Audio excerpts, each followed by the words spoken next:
The research could help inform public health campaigns aimed at increasing the uptake of COVID-19 booster jabs, which are currently far from target levels.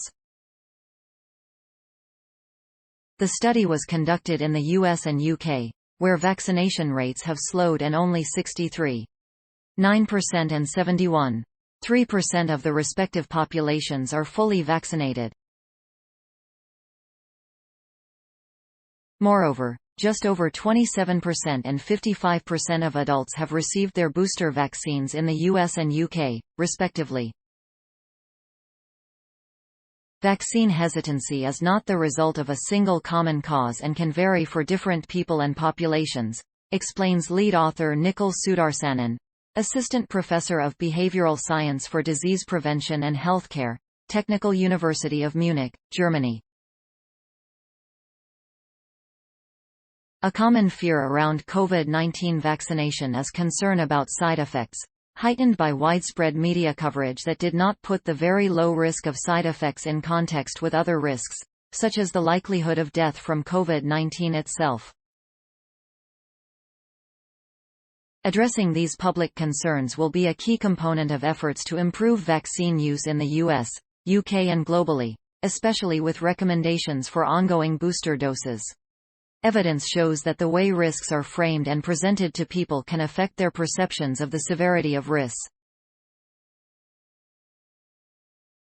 The researchers therefore set out to compare different ways of framing risk for a hypothetical COVID-19 vaccine, then asked participants whether they would take the vaccine and how safe they thought it was.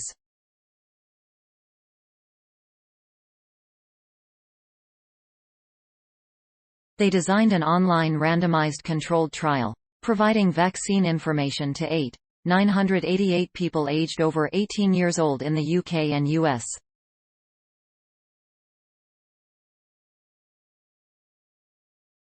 Participants were presented with information about the hypothetical vaccine, including the risk of serious blood clots, framed in 3 different ways. 1. With an additional label explaining whether the risk is low or high. 2. Adding a comparison risk, such as the risk of dying in a motor vehicle. They found that adding a simple qualitative risk level of very low risk next to the vaccine side effect increased people's intentions to take the vaccine by 3 percentage points. Similarly, adding a comparison to motor vehicle death rates increased intentions by 2.4 percentage points. These framing tools worked even better when used together, increasing vaccine intentions by 6.1 percentage points. The authors also report some surprising results. Comparing vaccine side effect rates with COVID-19 death rates did not appear to influence vaccine intentions.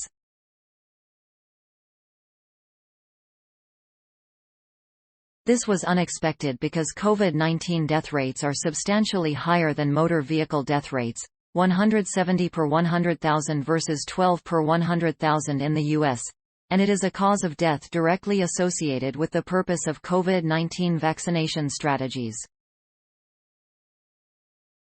A second surprise was that expressing risk as relative versus absolute had no apparent impact on people's willingness to take the hypothetical vaccine.